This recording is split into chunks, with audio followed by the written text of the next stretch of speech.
Good morning, welcome to County Municipal Court. My name is Nick Orochi. I'm the judge, and this is your initial appearance hearing on traffic-related charges filed against you.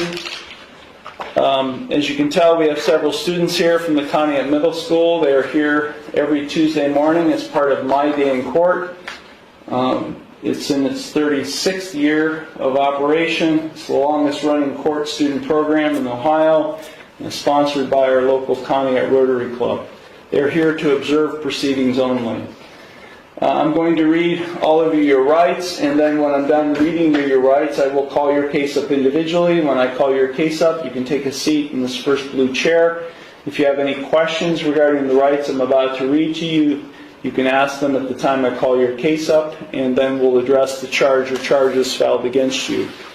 So please pay attention to the rights I'm about to read to you. You do have a right to a copy of the complaint filed against you. In traffic court, that complaint is the officer's citation. If you did not receive a copy of that, let me know, and I'll make sure you get a copy of that at the time I call your case. Also, you have a right to be informed of and to understand the nature and the elements of the charge or charges filed against you. You also have a right to know the potential penalties that could be imposed, and I will explain those potential penalties to you when I call your case up. If you are convicted of a traffic-related offense, a record of conviction will be sent to the Ohio Bureau of Motor Vehicles and will become part of your driving record. Points may be assessed against your license for any moving violation. You have a right to remain silent and not to say anything during this hearing that might incriminate yourself.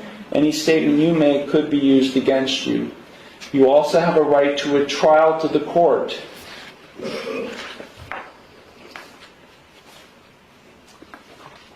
Now, each of you have 3 plea options available with respect to each of the charges filed against you. You can either plead guilty, not guilty, or no contest. If you plead guilty, that is a complete admission by you to the offense charged.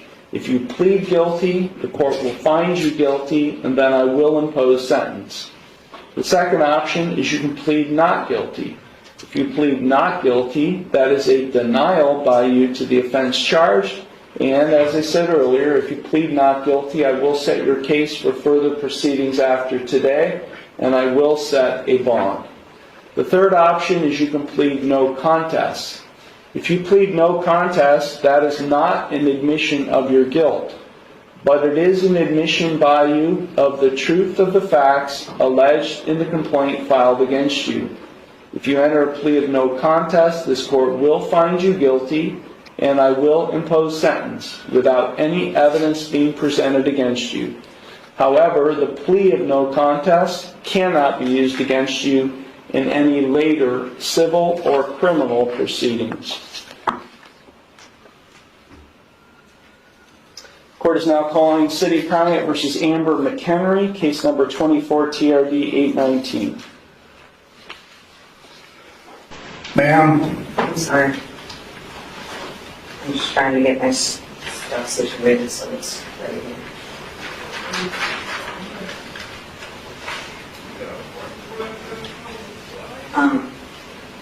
Take a seat I have a question. in this blue chair. Do I have to Sit down. Do I have the same You rights? want me to hold you in contempt? Sit down. In that blue chair. Do I have to Sit down. there? One more time. Sit down. All right, guys. Today we are diving into one of the most jaw-dropping sovereign citizen confrontations in traffic court. Watch as Judge Nick Orochi lays down the legal framework, only to have Amber McKenry walk up, absolutely refuse to follow basic courtroom procedure. This is going to get heated fast.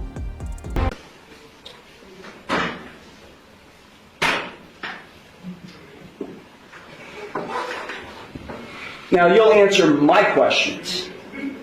Got it? Did you understand all of the rights and plea options that I explained to you? No, I do not understand. Okay. Then I will enter no plea to the charges filed against you. Well, let me just explain to you. You are charged, and I do have a signature on the citation which shows you've been served. You are charged with 1 count of no operator's license, a minor misdemeanor subject to a maximum fine of $150 plus court costs. You also are charged with 1 count of expired plates, also a minor misdemeanor subject to a maximum fine of $150 in court costs. I will enter no plea to these charges against you. You already have a pending. You already have a pending. I object. What do you object, Ms. Ma'am? Because I did not enter that plea. Okay, so you tell me how you would like to plead: guilty, not guilty, or no contest. First, I have to correct the standing, which is I am not the ens legis non begeer. I am the authorized agent to the decedent estate. I am coming in here as the settler, and I want to settle this case. I have sent in a paper that is my declaration and affidavit of what I want to do, which is to settle the case. I am willing to surrender the person to the court for mutual consideration. I do not want to continue doing this. I don't have anything to do with this. That paper that I signed, which is the summons, is signed v coatis, which is void contract, and I reserved all of my rights on there. The second McKenry sits down, she launches into pure sovereign citizen rhetoric, claiming she's an authorized agent of deed estate, refusing to recognize a court, and demanding mutual consideration before entering a plea. The judge stays patient but firm, explaining she has no legal standing to make these demands. Every word out of her mouth contradicts established law.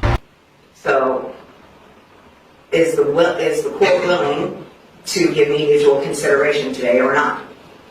I will enter no plea on your behalf to these charges. I've given you 3 plea options to plead. No, I do not recognize anyone in this court. Okay, well, I don't recognize you or the bailiff or anybody else in this court. I do not understand. I will set this case for a bench trial, and we'll get this set. I have the right to a trial by jury. Okay, no you don't, not in this case. Yes. Now these are not jailable offenses, ma'am. You don't have a right to a trial by jury in this case.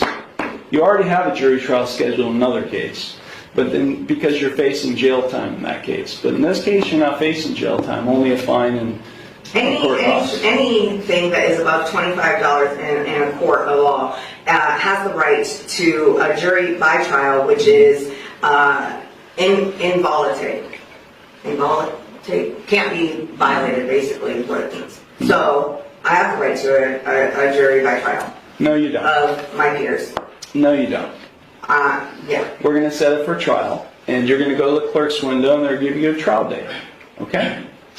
So then I'm just going to surrender the person to the court because I'm not coming back. I don't know what that means. You do know what that means. I don't know what that means. I am not the ens legis non begeer. I told you that. I don't know what that means either, ma'am. I've been practicing law for 36 years, and what you've just said to me has no meaning to me whatsoever. So great. Yeah. Ma'am, if you don't leave the courtroom, and if you don't go to the clerk's window to get a trial date, I'll have you arrested and hold you in contempt of court. With what contract? There is no contract. You're looking at the contract. You're looking at the one who's going to be able to, has the authority to be able to put you in jail and I'll hold you in contempt. So let me say it one last time, because we have other cases to handle today. If you don't leave the courtroom and go to the clerk's window and get a trial date, which is what I'm scheduling in this case, I will hold you in contempt of court and I'll have you arrested. So, contempt of court for what? What contempt? For not doing what I'm telling you to do, which is to go to the clerk's window and to get a trial date.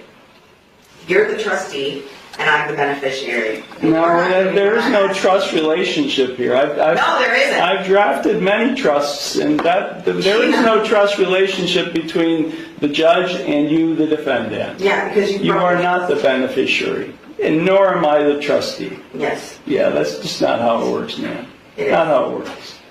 You either go to the clerk's window now and get a trial date, or I'll have you taken into custody now. You got it?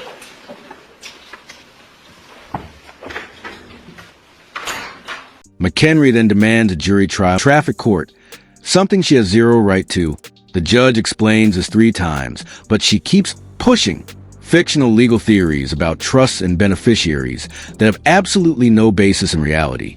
When she refuses to comply with his order to get a trial date, the judge makes it crystal clear: leave the courtroom and book your trial, or face immediate arrest for contempt of court. Like the video, subscribe to the channel, and we'll see you in the next.